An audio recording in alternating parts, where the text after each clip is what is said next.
సన్మార్గంలో జీవించడం, ఆధ్యాత్మికంగా విజ్ఞానం సంపాదించుకోవడం చాలా అవసరమన్నారు ప్రభుత్వ చీఫ్ విప్ వినుకొండ ఎమ్మెల్యే జీవి ఆంజనేయులు. మనిషికి ఎప్పుడైతే ఆధ్యాత్మిక జ్ఞానం పెరుగుతుందో అప్పుడే సంతోషం, శాంతి లభిస్తుందన్నారు. వినుకొండ కొత్తపేటలోని శ్రీ మహాగణపతి దేవాలయంలో సోమవారం పోలీస్ వర్గం పూజలు ఘనంగా జరిగాయి. చీఫ్ విప్ జీవి ఆంజనేయులు మాజీ ఎమ్మెల్యే మక్కెన పాల్గొని ప్రత్యేక పూజలు చేశారు. వ్యాస మహర్షి రాసిన స్కంద పురాణం ప్రకారం కార్తీక మాసం చివరి రోజు అమావాస్య తర్వాత తిథిని పోలి పాడ్యమిగా జరుపుకుంటారు.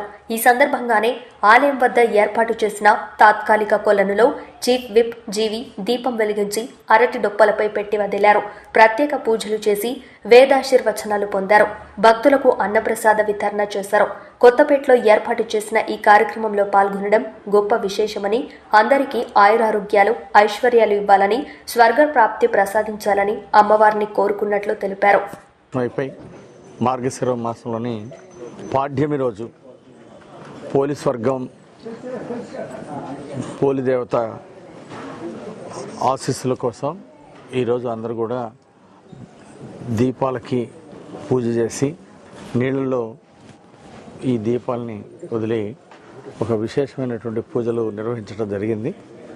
ఈ కార్యక్రమంలో పాల్గొన్న అందరికీ సభ్యులు, మాజీ శాసనసభ్యులు మక్కెన గారికి, అలాగే కౌన్సిలర్ గన్నం కోటేశ్వరరావుకి, మిత్రులు పివి సురేష్ గారికి, అలాగే గాలి శ్రీనివాసరావు గారికి, అలాగే ఈ కమిటీ పెద్దలందరికీ, ఇక్కడ ఉన్నటువంటి కమిటీ పెద్దలందరికీ హృదయపూర్వక అభినందనలు తెలియజేస్తున్నాను. ఈరోజు ఈ పూజా కార్యక్రమాలని విశేషంగా చేయడం, అలాగే మహిళలందరూ కూడా పెద్ద ఎత్తున ఈరోజు పాడుతున్నటువంటి కాలువలకు వెళ్ళి ఈ పోలీస్ వర్గం కార్యక్రమంలో పాల్గొనడం, అలాగే ఇక్కడ కొత్తపేటలో ఏర్పాటు చేసినటువంటి ఈ కార్యక్రమంలో పాల్గొనడం ఒక గొప్ప విశేషం.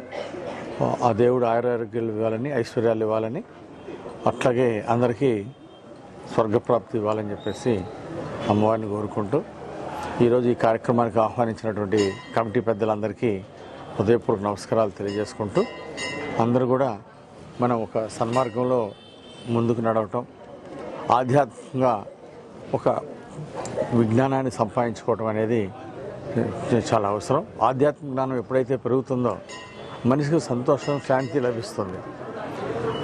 సో శాంతిగా ఎందుకు ఉండాలి, సంతోషంగా ఎందుకు ఉండాలి, ఇవన్నీ కూడా ఆధ్యాత్మిక జ్ఞానం ద్వారా ఆ భగవంతుని యొక్క ఆశీస్సులతో అందరికీ ఈ జ్ఞానం అందాలని, అందరూ సుఖ సంతోషాలతో ఉండాలని దేవుణ్ణి ప్రార్థిస్తూ, అమ్మవారిని ప్రార్థిస్తూ అందరికీ ధన్యవాదాలు తెలియజేస్తున్నాను.